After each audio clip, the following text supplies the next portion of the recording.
Well, how can you possibly follow a one-on-one interview with the governor of New Hampshire? Why? With ranked punditry, of course. And to do that, we turn to our good friend Sarah Scott at Americans for Prosperity here in New Hampshire and the Josiah Bartlett Center's Drew Cline. Welcome to the podcast. Thanks so much for your time. Thanks for having us on. So let me ask you something. Since we just talked to the governor, she had a pretty good session. Not everything went through, et cetera. How would you, we'll start with you, Sarah Scott. How would you rate the session we just had for Governor Ayotte and for her likely performance in November? I think it was a solid session for her. She came out of there with some wins, didn't get everything she wanted. There were a couple of hiccups, but I would say very similar to a lot of first-term governors. A lot of people don't come in with grandiose plans and accomplish them all in the first term. I think that she gave herself some room for working with the House and the Senate over the course of the summer and hopefully into the next legislative session. So it'll be interesting to see how she takes some of those wins and losses from this year and moves that into momentum for the coming future. But I think that one of the things that's clear is she definitely maintained a very non-controversial persona in terms of the voting population. So I definitely don't think she's somebody that's at risk with this upcoming election cycle. She didn't govern like a hardcore, super right of center conservative that might be vulnerable for this upcoming election cycle. She stayed away from a lot of those really controversial issues that I think will definitely keep her safe coming this election. Drew Cline. Yeah, I would agree with that. Solid. One of the things you look at when you're looking at governors, you tend to see those who have never had any state government experience. And that's the important part. Sort of find their way in their first term. And I think she did better than average for somebody who has no state government experience. She did something that I think was really important from her point of view, which, and Sarah touched on it, is getting some of her priorities through, but maintaining her own personality, maintaining some distance from her party, creating some space between the House positions on things, the Senate positions on things, and hers. And I think that was really important for her, and she established that. And so for those people, even casually reading the news, the takeaway is not Republicans in New Hampshire are on the same page and agree on things. It is, legislators or the House and Senate have their views, but Kelly Ayotte has differences with her party. And that's one of the big sort of theme stories throughout the session. And I think that's what she was going for. You know who doesn't like state legislators? Everybody. Because it's all, and the same thing with Congress. Everybody hates Congress. They like their Congress because they don't know. It's like this big body of people. And every time the legislature sent her, oh, here's a battery tax, veto. Here's a paint tax, veto. Every time she got in a fight with Anthem, I mean, once again, who do you hate? State legislators and health companies. And she jumped on that in the House. I think, I suspect there may have actually been some theater. I'm told no, that these were straight up fights that they had. Either way, it's good for Kelly, and I agree with that. So, Drew Cline, starting with you this time, what was the most significant legislative act, do you think, as far as something passing or failing, et cetera, from this session? Well, one that passed, they're both education related. The bill that passed, that's the most important one, is House Bill 1815, I think it was. This is the response to the Claremont, the Conval case. And it basically took that Conval case apart. And it barely got any media coverage. It hardly had any controversy around it. It sailed through pretty easily, which to the governor's credit, that was legwork, advanced work that the governor's office did to bring people around on this bill. So real quickly, explain what it actually did. Why normal people so basically the Conval decision from last year basically said, the state has this constitutional obligation to provide adequate education. And we're going to say that it has to provide a whole range of services. But we're going to narrow what it actually spends for adequacy by 20%. We're going to say that 20% of what it is spending for adequacy can't count towards funding those obligations. That was what the Conval decision did. This case said, no, that's crazy. We're going to count everything that we spend toward adequacy, towards meeting our obligations. And we're going to redefine those obligations as just academic. So if the schools want to do things outside that core academic function, that's on the local governments. But the state government does this. And we reassert that there's a shared state-local responsibility for education. It's an extremely important state law. That's now law. It passed pretty easily. She signed it. And it hardly got any attention. But going forward, when you're looking at these Claremont school funding cases that go forward, this is going to be an impediment to sort of the old original 90s version of the Claremont. Got it. Case. So before I explain why Drew's wrong, I want to go to Sarah Scott and get her take. I think that the biggest win from the year, in my view, was the BET tax cut. I think that we've made consistent progress over the last decade on reducing taxes, and it's taken us from having some of the highest taxes in the Northeast to being extremely competitive with our neighbors and becoming this kind of destination for a lot of employers. And I think that the thing I'm most excited with this is that it's not a one-time tax cut. We're not looking at it and saying, this year we passed another reduction. Right. This is a long-term signal, I think, that we're sending to employers. And that's what employers are looking for, is that stability. So they can have a lot more confidence, I think, in picking New Hampshire as the state to move to, because they know we're bringing our tax rate down to where it was when we first started the BET, which is a great selling point, I think, for employers. And, there was this talk of a compromise where, well, we're just going to raise basically the threshold before it kicks in. But in fact, what finally passed was a much more aggressive tax cut, right? Yeah. In the end, we got, I think, a much bigger win than I anticipated getting when we came into this year. And even, when we first filed the bill, when Representative Sweeney put it in, right, I looked at it and I was like, oh, that looks like a good bill. This is a better bill than I think he originally filed. So getting a win like that is great. It not only, so this is one of those, it was a leftover bill from last session. And so I think a lot of people went, oh, I totally forgot about that. Okay, let's see if we can pass it. Yeah, it's fine if we get it through, Right. And then in the committee conference compromise, it actually, through the negotiations, became a much stronger bill with a much bigger impact than a one-time cut. And why? All those Why is it a bigger impact, Drew Cline? But because it's a permanent, the bill says we're going to cut the business enterprise tax rate every time we meet these 4 revenue triggers. Now, those can be hard to meet, but every time you meet them, it's an automatic cut until it gets back down to its original rate set in the 90s. So it is a large cut from 0.55% to 0.25%, and it will happen no matter what legislators want to do, as long as the state's income is growing. Right. So I think Sarah's right that it signals to businesses that want to move here or want to hire here. The BET tax is basically a tax on your payroll expenses and interest and dividends expenses. Like it's not a profits tax, so it's an expense for you if you meet that threshold. And what they're saying is, you keep creating jobs and growing the revenue for the state and growing the economy, and we'll cut your taxes. This is the deal we're offering you. I think that's very strong for the New Hampshire advantage. And I think it's great to be able to talk about. Go ahead. No, I was going to say, I think it's cool to talk about. One more time. I tell you what, we're gonna edit all this craziness out. So go ahead. I think it's really great when you can talk about dropping a tax rate back to where it was when it was implemented. So going back to say, we're going to lower it all the way to where it was when we started in 1993. You see restaurants do marketing similar to this and say, we're going back to our original prices from, when we started 50 years ago. And that's a great selling point and a great marketing tool, I think, to use.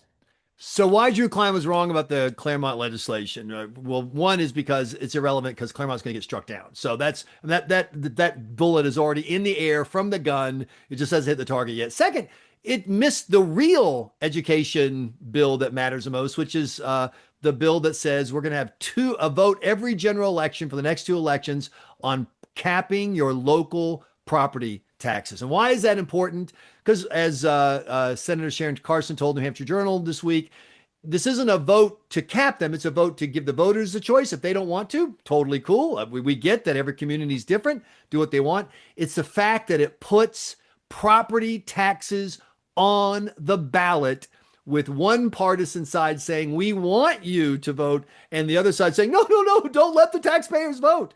It's going to have, Democrats are not going to know what hit them when this thing happens. That's my take, Cline. Yeah, that's the third most important education-related bill. But it's very important for those reasons. But look, the research we've done at the Bartlett Center on school spending shows that voters just like to spend more in their schools.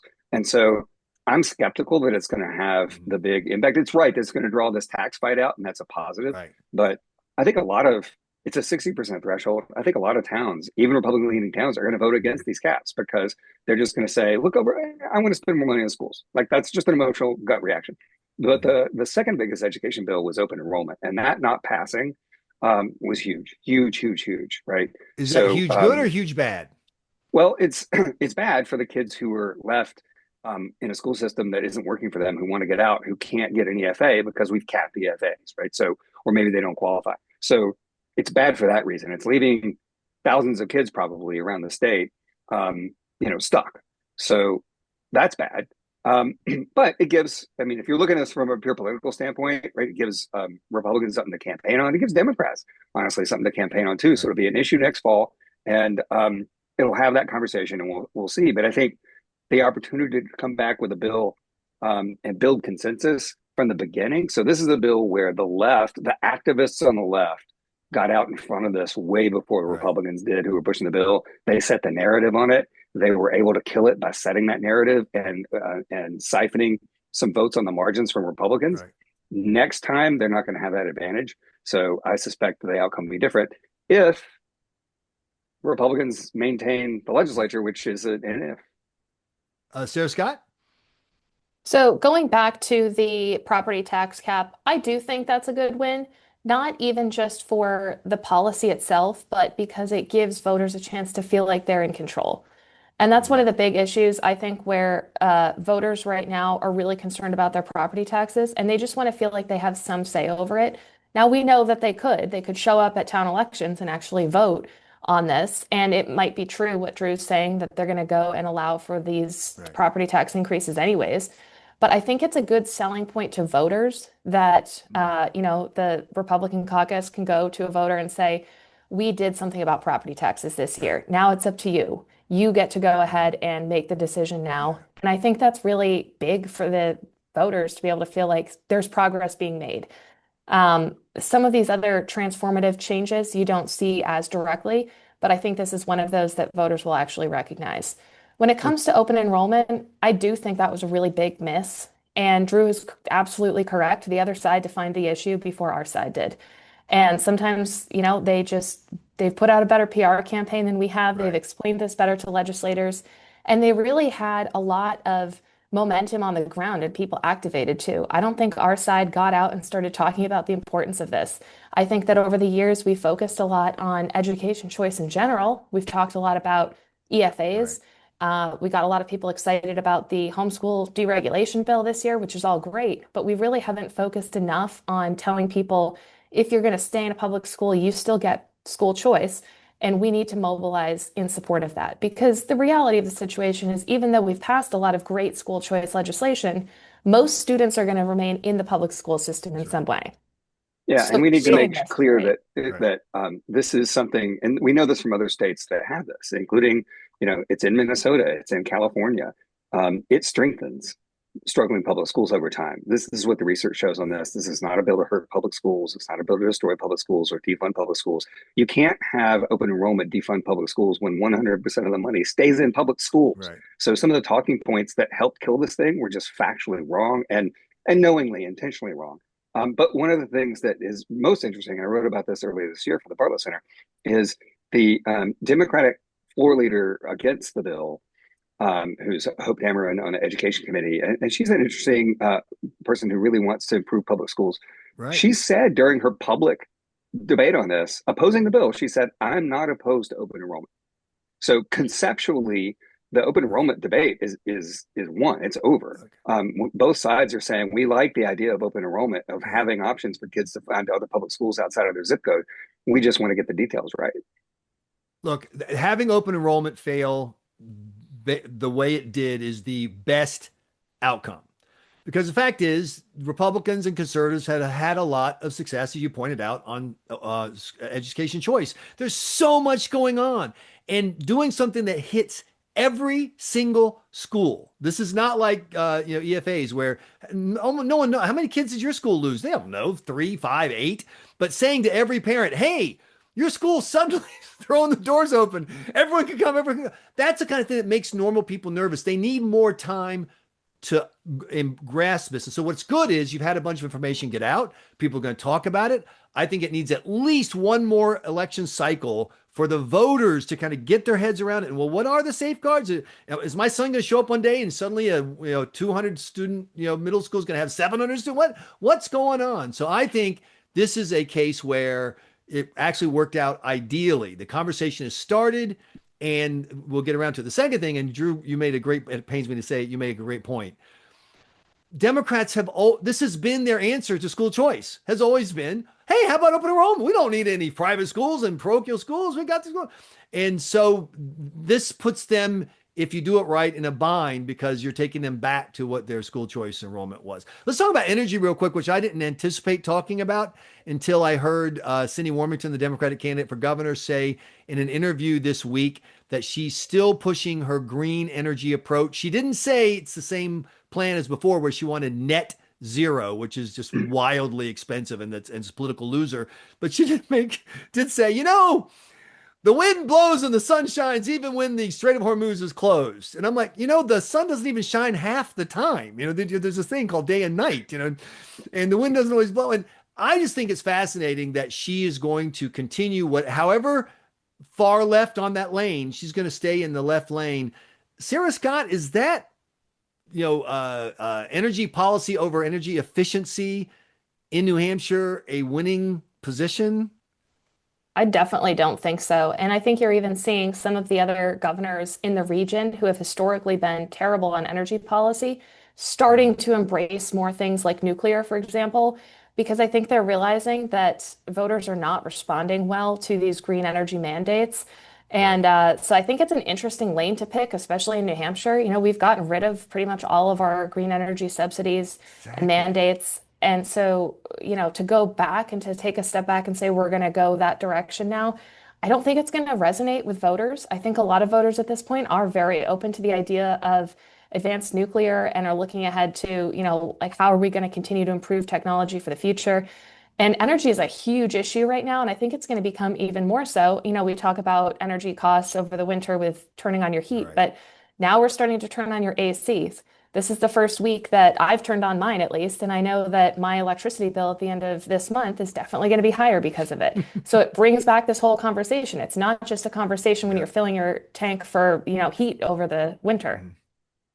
If Cindy Warmington really does double down or just stick to her position about green energy and the net zero policies, she's going to join the legislators in Vermont, not the governor, but the legislators, as sort of the last Japanese battalion on one of those little islands after the war's over, because it's over. Josiah Bartlett Center, AFP, and every other free market think tank in New England published a report in 2024 showing that the net zero mandates that are in every New England state except New Hampshire are going to cost ratepayers $815 billion with a B dollars by 2050 just to meet the current mandates. Right. So then we followed up with a study in January showing that we can slash that cost and not have any blackouts by going to either expand nuclear or natural gas. Right after we did our report, Kelly Ayotte did her executive order on nuclear, saying we're going to stick to nuclear. We're going to go to advanced nuclear in New Hampshire. She cited our report as one of the reasons, the data in our report. The next week, literally every New England governor issued a statement saying we're keeping all the nuclear we have in New England. Now, we've closed five nuclear plants in New England since the 90s. They're committed publicly to keeping every nuclear plant and embracing advanced nuclear. Every New England governor. That includes Maura Healey. That includes Janet Mills. Connecticut. They're all in on nuclear. The ship has sailed. Nuclear is the future.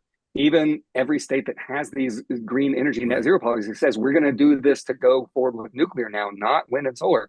So if she's going to stick to wind and solar, she's going to be left behind. She's missed the boat.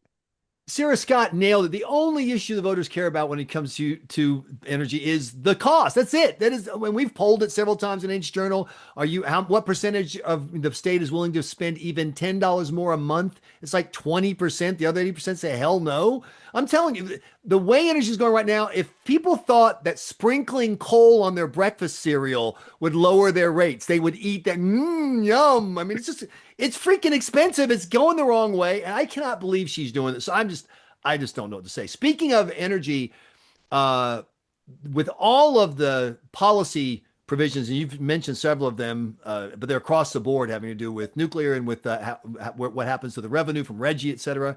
I think it's significant that House Chairman Michael Vose and Vice Chair Thomas Doug Thomas. I think I've got that right. Yep.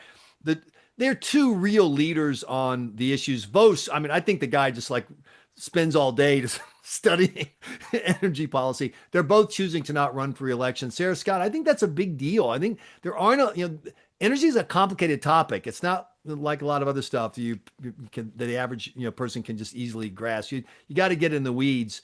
I'm wondering what that's going to mean. I've often told people that energy is one of my least favorite policy areas because it is so complicated. There's not an easy solution. You do have to go in the weeds. You can't stay high level. And that just makes it really difficult to communicate to voters, to like legislators, activists, to anybody, because you can't just give them like a high level overview of why does energy cost a lot.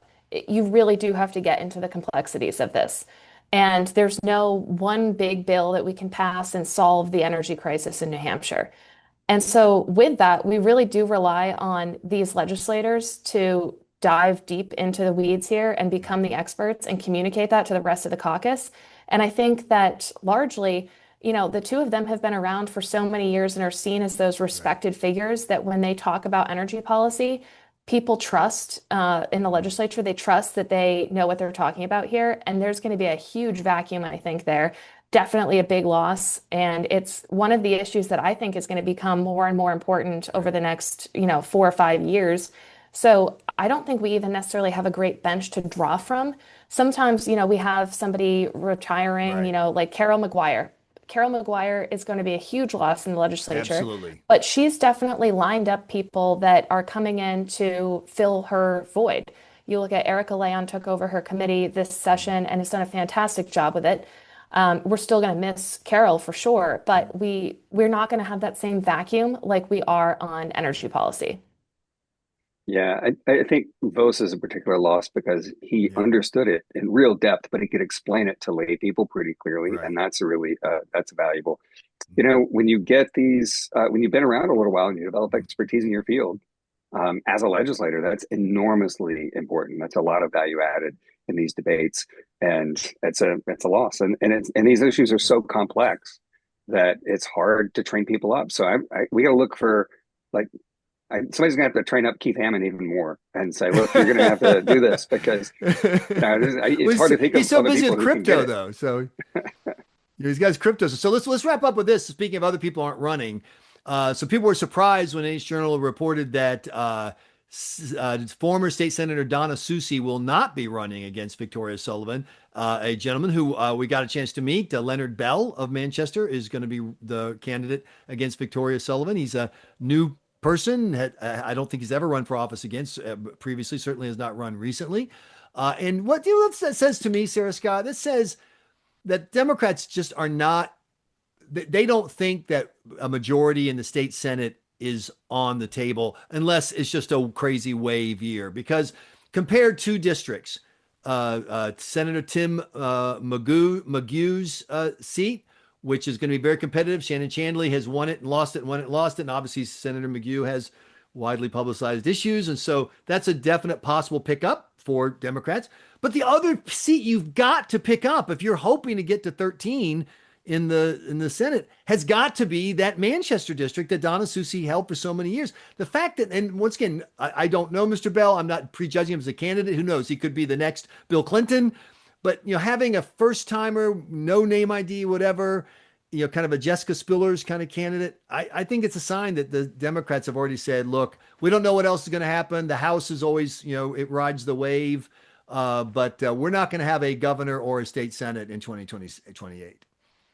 I think it could go two directions. One, it really could be a signal that, the Democrats don't think that they can win that seat. Victoria has done a great job of being public in her district, publicizing the issues that she's working on and really building a lot of support there. It also could be a fact that, Donna Soucy has gotten a taste of what it's like to be in the private sector and says, I don't really want to go back. Right. And I really wouldn't blame her for that because being in the legislature can often be like a really thankless job. They're making $100 a year. And when you're looking at, she's got a great job in the private sector now, and her life is probably a lot different than it was before. So it also just could be, the fact that she's not interested in going back. Right. And I think that would be really interesting to know what went on behind the scenes there. Is this something where they did push her hard for it, Right. or did they kind of accept this as a loss and move on? Yeah. Because I could definitely see it either way.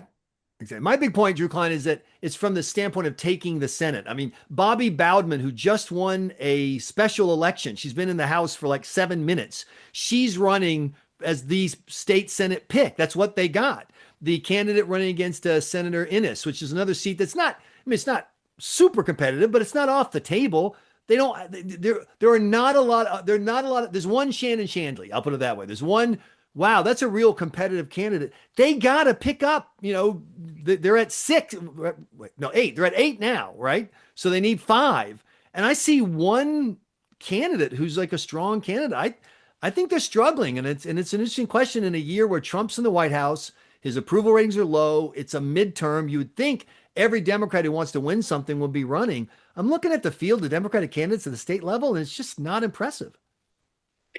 Well, it could be one that they know some things we don't know. And maybe these are stronger candidates than we know. I don't know.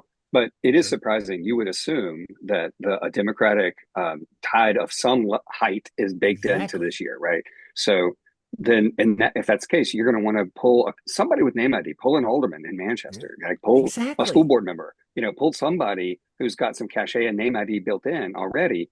I mean, there's a couple of them that you could go right off the top of your head. They've run for different offices. Maybe they'd be good candidates. And that so far, at least they're not running, and they've got another Dem to sign up that you've never heard of. Does raise some questions about their commitment to the Senate as a goal, right? And maybe they've decided we're going to focus on the congressional races, the Senate, U.S. Senate, and governor, and we're going to try to get Cindy to pull it close, and hopefully win the House. And we're just not going to, we don't have the resources to compete everywhere, so we're just going to say Senate, do what you want. I don't know. I mean, you make a great point, because look at whatever you think of their politics in the first congressional district. Stephanie Shaheen, big name, been around, lots of people know her. Maura Sullivan, Obama administration figure, ran before. Christian Rucha, very impressive guy, corporate background, but military service. Heath Howard, a lot of people don't like his politics, but he's a member of the. You look at that crew. You look at obviously Chris Pappas, one of the most. He's probably the peak of the Democrats' talent in the state right now, as far as easy to elect popularity. At the federal level, all these great candidates. Governor, I think even the most diehard Democrat will admit Cindy Warmington is not on the short list of ideal candidates for governor. Sarah Scott, it is really a surprising gap at the federal and state level for the Democratic candidates.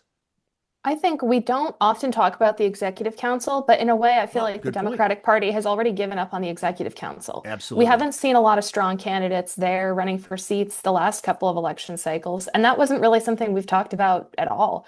People kind of ignored it. And one thing that was interesting is, historically, the Democrats have used the executive council as a bench for federal office. They've used state Senate as a bench for federal office. So they might be getting to a point where once they run out of talent at the federal level now, they might not have a bench to draw from. Historically, Republicans have had the opposite problem. Right. We've got a much better bench for state Senate and state rep, and then we look at the federal level and we struggle every time. So I think we could see a situation in which the two parties flip-flop and reverse course here. So another Melanie, sort of interesting real quick, factor. I ran into Melanie Levesque when she was filling her paperwork, and she asked New Hampshire Journal to say something nice about her. So I will say she is without a doubt the top tier of the challengers for executive council in this cycle. There you go, Melanie. That's for you. Go ahead, Drew Cline. Well, it's just another thing, and again, I don't know this, but it's just a speculation. You saw Jared, what's his name in Maine, who's not running for Congress anymore. Jared Golden. Golden, right? You've seen the struggle Seth Moulton is having. You see this fight in New Hampshire in the Democratic Party right now with the super progressive left and the moderates. Maybe some of these recruitment challenges are in Manchester. It's a place where the Democrats tend to not be super progressive, and maybe it's part of it is do I want to be out there talking about Graham Platner and socializing, Madami and all the stuff? Maybe it's just not my time. Similar things happen on the Republican side with Trump. You got a lot of candidates who just won't run because they don't want to talk about Trump. They don't want to be dragged into that. And I suspect that some of this on the other side it is part of this culture in the moment right now where people don't want to get dragged into all Right. of the extreme radicalism on one side or the other. But also, it's tough now because with social media, your just everything, your personal life, Exactly. everything is scrutinized. It's tough, and maybe we're seeing some of that too. Well, let's close with this. I think that, and several of the smart people that we talked to, some of our ranked pundits, have said that Governor Ayotte, even though her poll numbers are not that amazing, I think we're kind of in a new era with polling after COVID. I don't, but Yeah. whatever. The fact is, she's perceived as a strong candidate, and fairly or unfairly, Cindy Warmington not so much. And there's a thought that there are people who are looking at this and going, I know we're going to do well at the federal level, but this just looks like 2020 at the state level again, where the Democrats are just going to struggle to win executive council, Senate, and House. And the strength of Ayotte and the perception that she can help lead, you know what I'm saying, a win in Concord, regardless of what happens in DC, is having some people, maybe the Donna Soucy's of the world, go, you know what? I know it looks like a good year, but actually, once you get past the federal races, not so much. But we will see, and we will talk about it all here with our wonderful guests, Drew Cline, Sarah Scott. Thanks so much for joining us here on the New Hampshire Journal podcast. We really appreciate your time. Yeah. Thanks.